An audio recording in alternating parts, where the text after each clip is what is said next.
कांग्रेस को अब फिर से आत्ममंथन करने की जरूरत है। सबको उचित भागीदारी, राहुल गांधी जी का नारा है कि जिसकी जितनी भागीदारी है उतनी उसकी हिस्सेदारी मिलनी चाहिए। हर ओबीसी युवा को यह समझना है कि क्या आपको इस देश को चलाने में भागीदारी मिलनी चाहिए, हाँ या ना। नया सेंसस कास्ट बेसिस पे करें। और एक ही विकल्प रह गया है इंडिया अलायंस, और उस हवा को हमने कमजोर करने का प्रयास हुआ।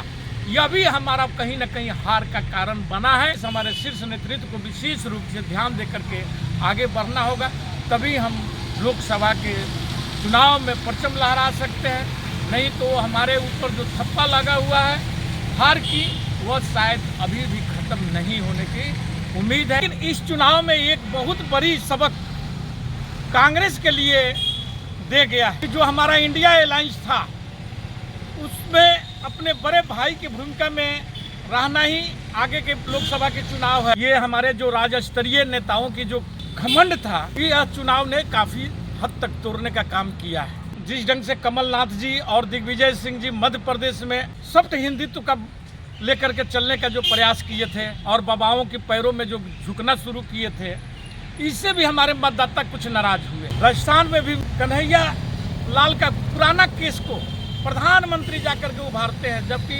कांग्रेस का नेतृत्व, वहाँ का जो राज्य स्तरीय नेतृत्व था राजस्थान का, वह उसे डिफेंस नहीं किया। मध्य प्रदेश की हार का तो मेन कारण वहाँ पर है कि कमलनाथ जी और दिग्विजय सिंह, यहाँ तक कि राहुल गांधी का भी नहीं सुन रहे थे, और इन लोगों को ये घमंड हो चुका था कि जनता हमारे साथ है। वहाँ पुराने लोगों को दरकिनार करने की जरूरत थी, लेकिन वहाँ दरकिनार नहीं कर करके हम पुराने लोगों पर ही भरोसा किए, जबकि भाजपा वहाँ पर एकदम वहाँ के चीफ मिनिस्टर को दरकिनार किया। हमारा छत्तीसगढ़ में भी हुआ है।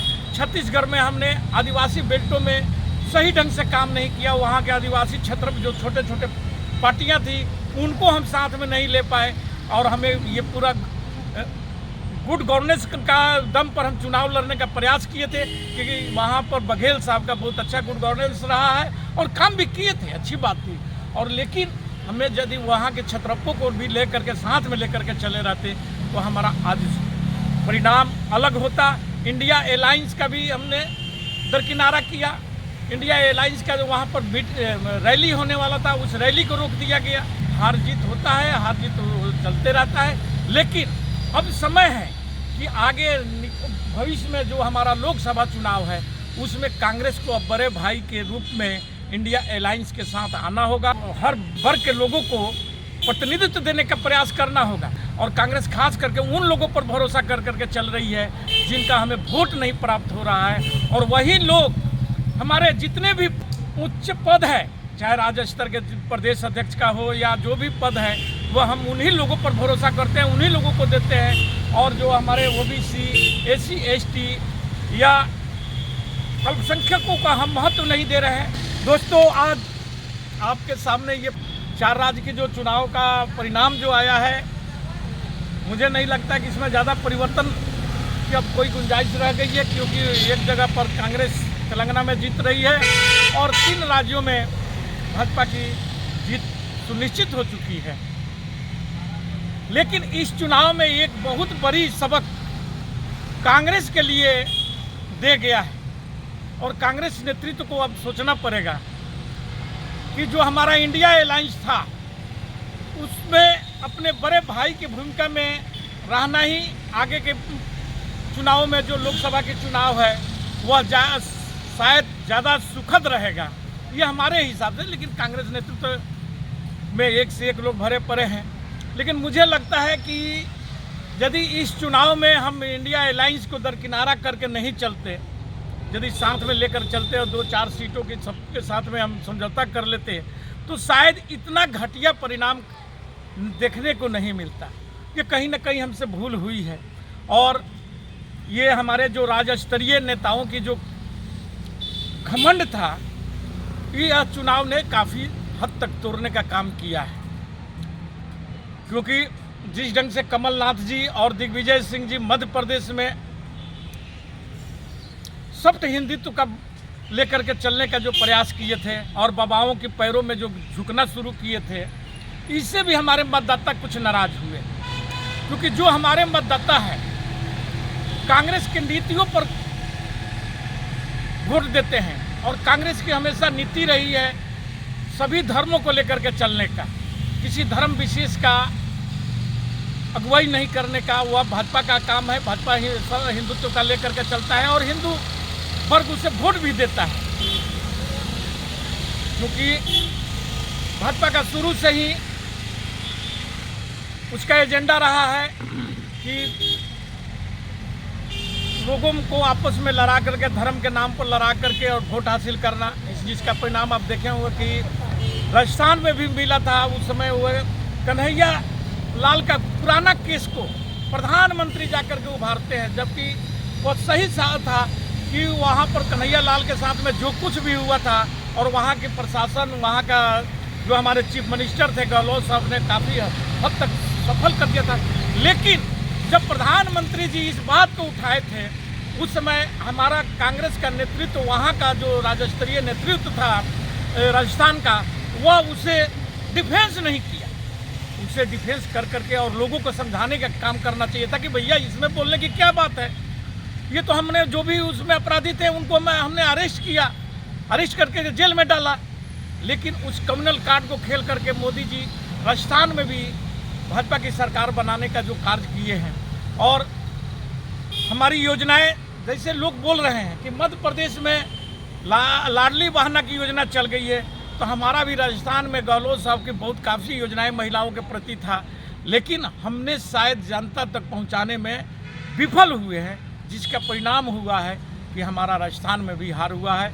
और ये मध्य प्रदेश की हार का तो मेन कारण वहाँ पर है कि कमलनाथ जी और दिग्विजय सिंह, यहाँ तक कि राहुल गांधी का भी नहीं सुन रहे थे, और इन लोगों को ये घमंड हो चुका था कि जनता हमारे साथ है। जनता सिर्फ आपकी बातों से नहीं और आपके इर्द गिर्द घूमने वाले से आप वोट नहीं प्राप्त कर सकते हैं।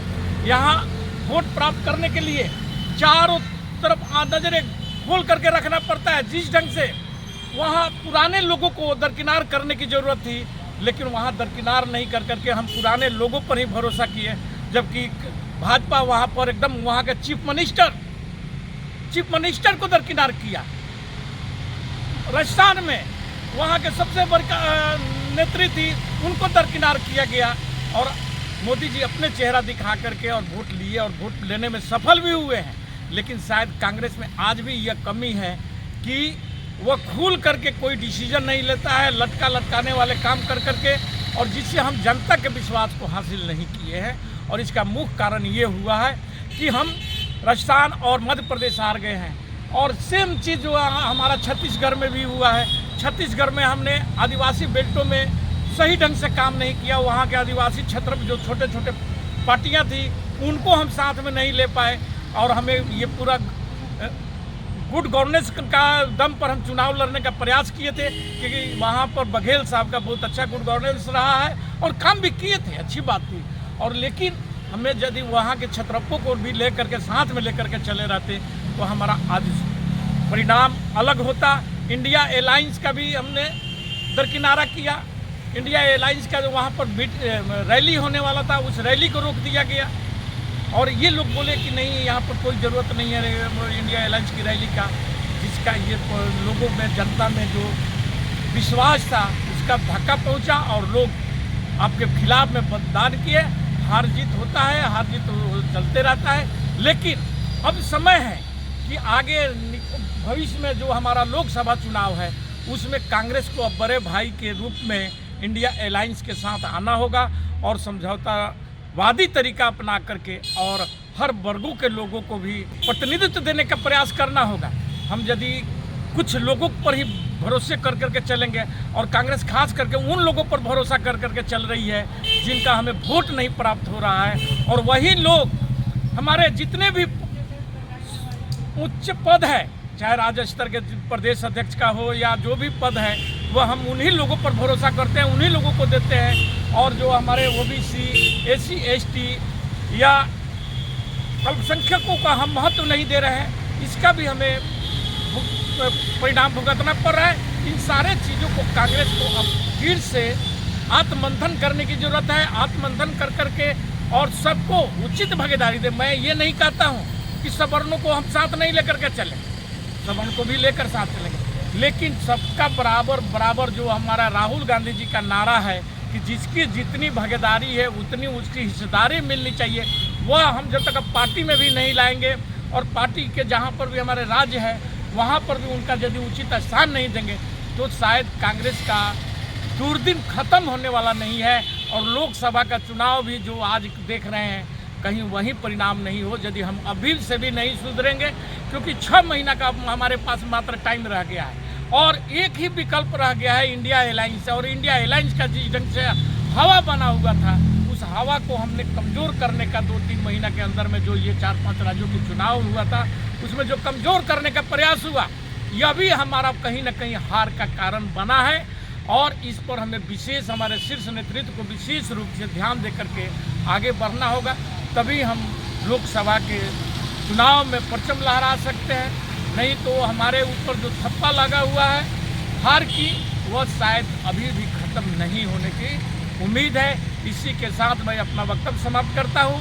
जय हिंद, जय भारत।